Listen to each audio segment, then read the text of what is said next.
Lei de Introdução às Normas do Direito Brasileiro. Decreto-Lei nº 4657, de 1942. O Presidente da República, usando da atribuição que lhe confere o artigo 180 da Constituição, decreta.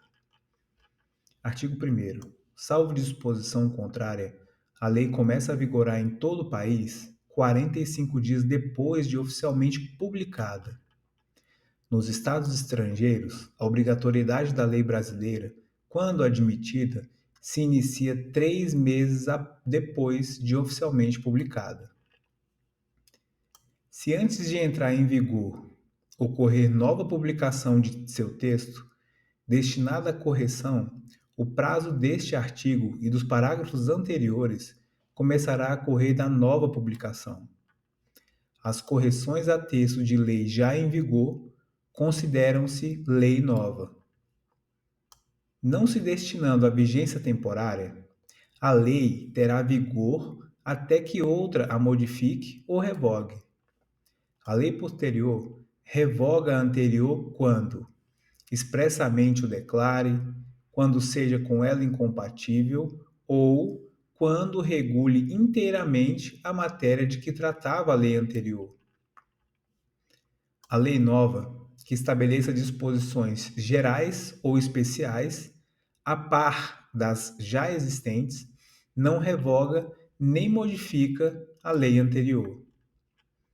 Salvo disposição em contrário, a lei revogada não se restaura por ter a lei revogadora perdido a vigência. Ninguém se escusa de cumprir a lei, alegando que não a conhece. Quando a lei for omissa, o juiz decidirá o caso de acordo com a analogia, os costumes e os princípios gerais de direito. Na aplicação da lei, o juiz atenderá aos fins sociais a que ela se dirige e às exigências do bem comum. A lei em vigor terá efeito imediato e geral, respeitados o ato jurídico perfeito, o direito adquirido e a coisa julgada. Reputa-se ato jurídico perfeito o já consumado segundo a lei vigente ao tempo em que se efetuou. Consideram-se adquiridos, assim, os direitos que o seu titular ou alguém por ele possa exercer, como aqueles cujo começo do exercício tenha termo prefixo ou condição pré-estabelecida inalterável a arbítrio de outrem. Chama-se coisa julgada ou caso julgado a decisão judicial de que já não caiba recurso. A lei do país em que domiciliada a pessoa determina as regras sobre o começo e o fim da personalidade, o nome, a capacidade e os direitos de família. Realizando-se o casamento no Brasil, será aplicada a lei brasileira quanto aos impedimentos dirimentes e às formalidades da celebração. O casamento de estrangeiros poderá celebrar-se perante autoridades diplomáticas ou consulares do país de ambos os nubentes. Tendo os nubentes domicílio diverso, regerá os casos de invalidade do matrimônio a lei do primeiro domicílio conjugal. O regime de bens, legal ou convencional, obedece à lei do país em que tiverem os nubentes domicílio e, se este for diverso, a do primeiro domicílio conjugal.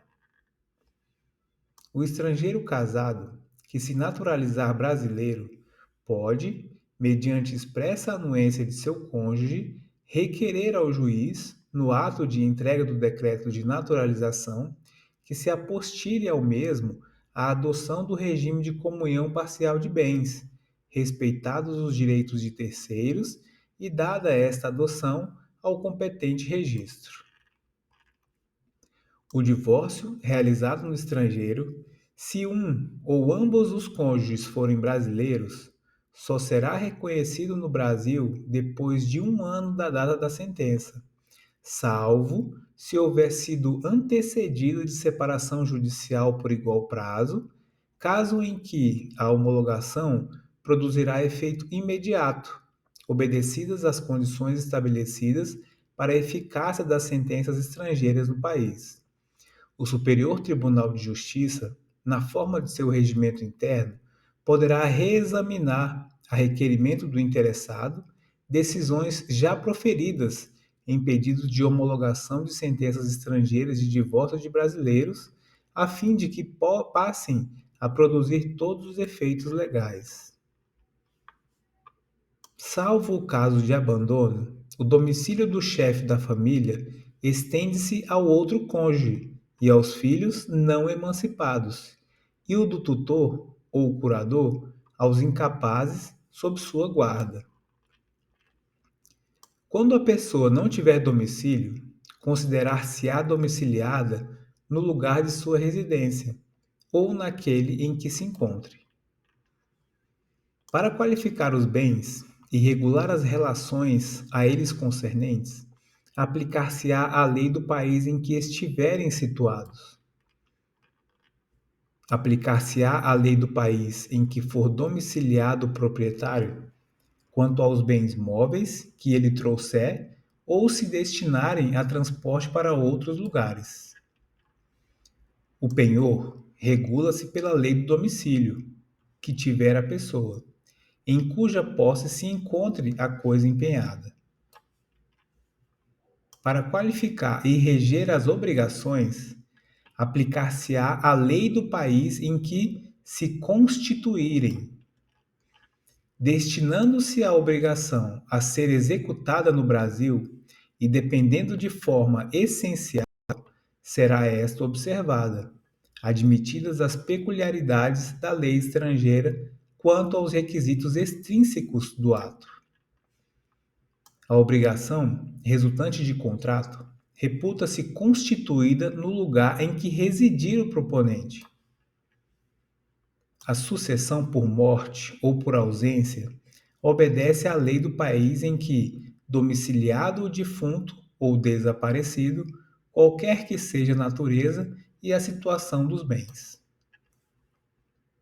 A sucessão de bens de estrangeiros situados no país será regulada pela lei brasileira em benefício do cônjuge ou dos filhos brasileiros, ou de quem os represente, sempre que não lhe seja mais favorável a lei pessoal do decujus. A lei do domicílio do herdeiro ou legatário regula a capacidade para suceder. As organizações destinadas a fins de interesse coletivo, como as sociedades e as fundações, obedecem à lei do Estado em que se constituírem. Não poderão, entretanto, ter no Brasil filiais, agências ou estabelecimentos antes de serem os atos constitutivos aprovados pelo governo brasileiro, ficando sujeitas à lei brasileira.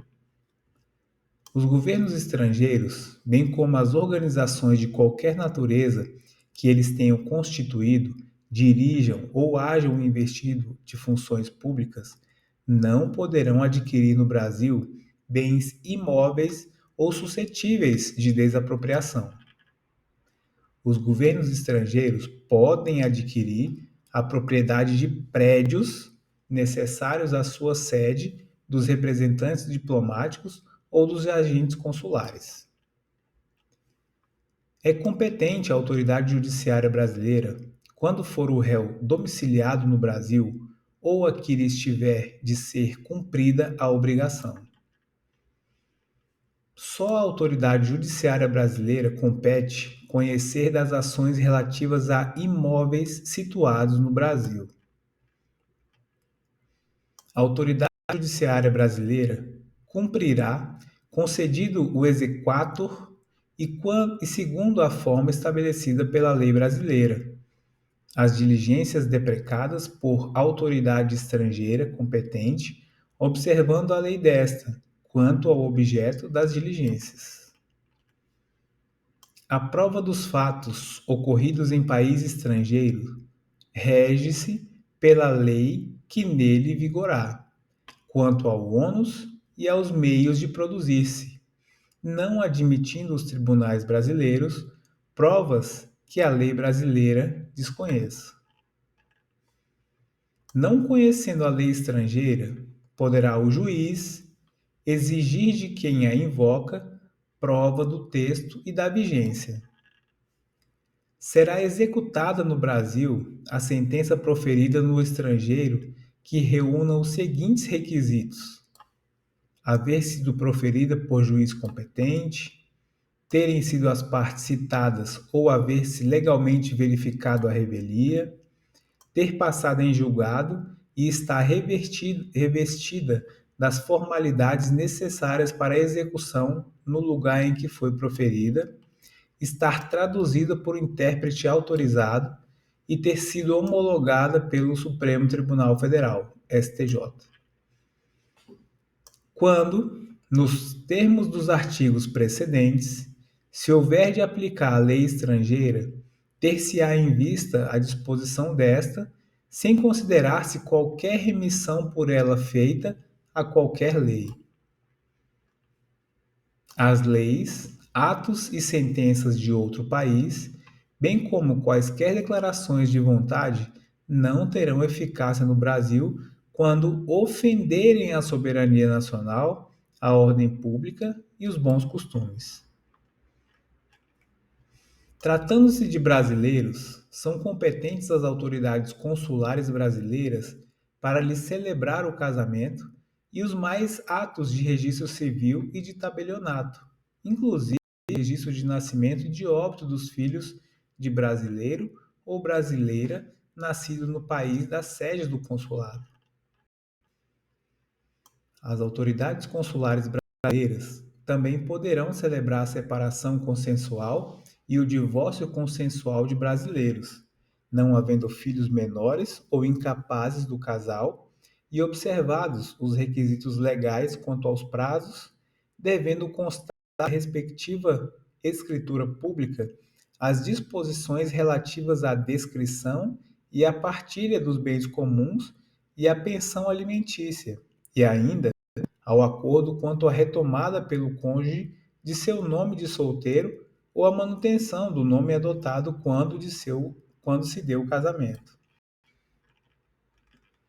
É indispensável a assistência de advogado devidamente constituído, que se dará mediante a subscrição de petição, juntamente com ambas as partes, ou com apenas uma delas, caso a outra constitua advogado próprio, não se fazendo necessário que a assinatura do advogado conste da escritura pública. Reputam-se válidos todos os atos indicados no artigo anterior e celebrados pelos cônsules brasileiros na vigência do Decreto-Lei 4657, de 4 de setembro de 1942, desde que satisfaçam todos os requisitos legais. No caso em que essa ação desses atos tiver sido recusada pelas autoridades consulares, com fundamento no artigo 18 do mesmo decreto-lei, ao interessado é facultado renovar o pedido dentro em 90 dias, contados da data da publicação desta lei.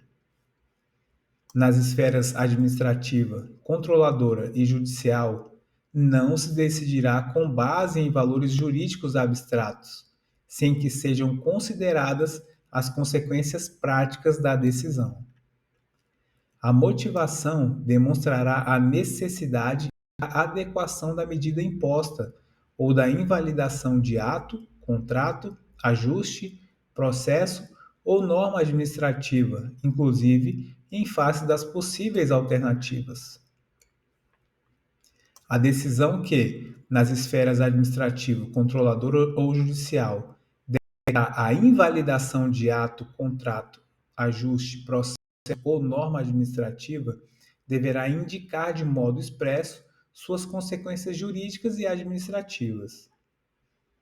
A decisão a que se refere o caput desse artigo deverá, quando for o caso, indicar as condições para que a regularização ocorra de modo proporcional e equânime e sem prejuízo dos interesses gerais, não se podendo impor aos sujeitos atingidos ônus ou perdas que, em função das peculiaridades do caso, sejam anormais ou excessivos.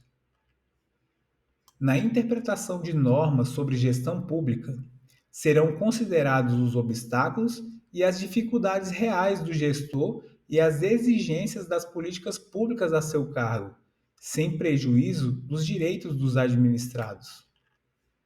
Em decisão sobre regularidade de conduta ou validade de ato, contrato, ajuste, processo ou norma administrativa, serão consideradas as circunstâncias práticas que houverem imposto, limitado ou condicionado a ação do agente.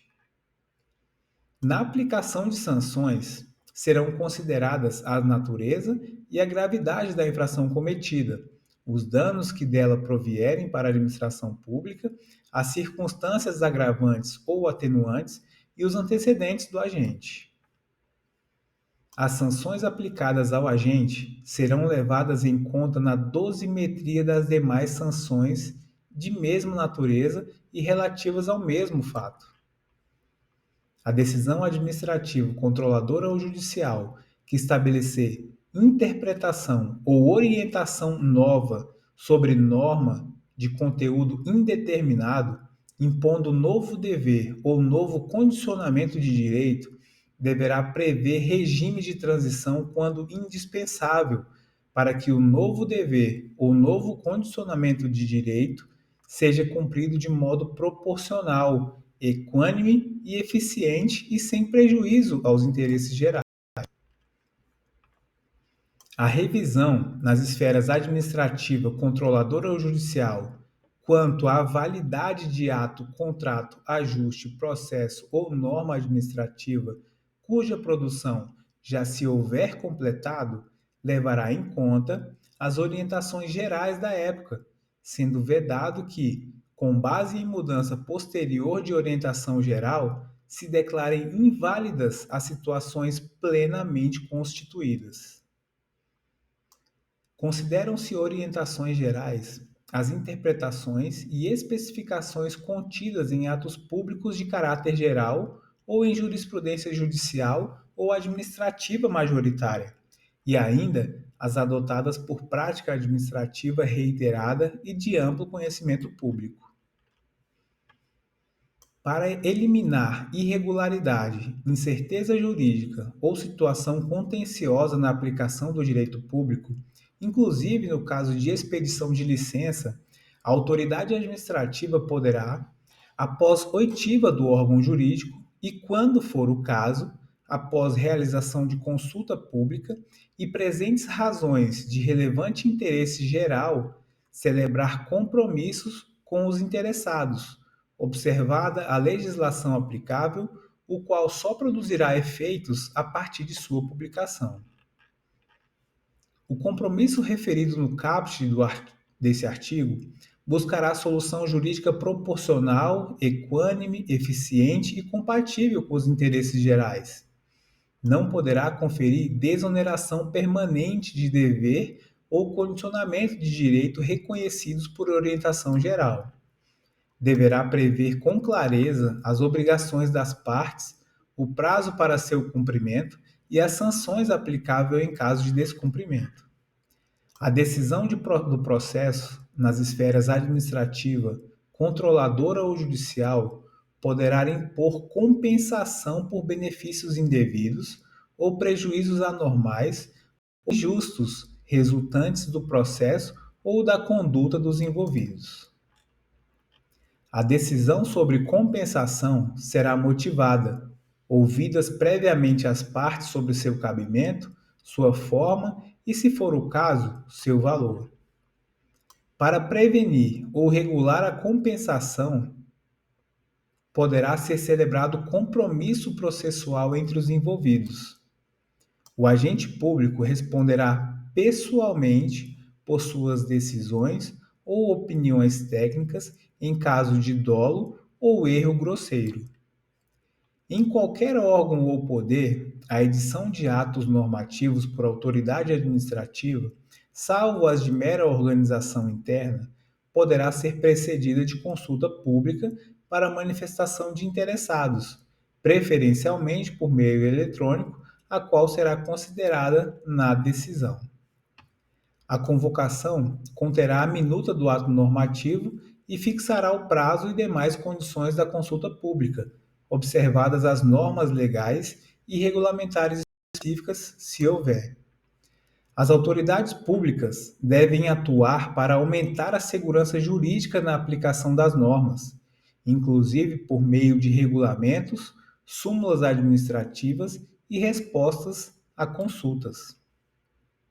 Os instrumentos previstos no caput desse artigo terão caráter vinculante em relação ao órgão ou entidade a que se destinam até ulterior revisão.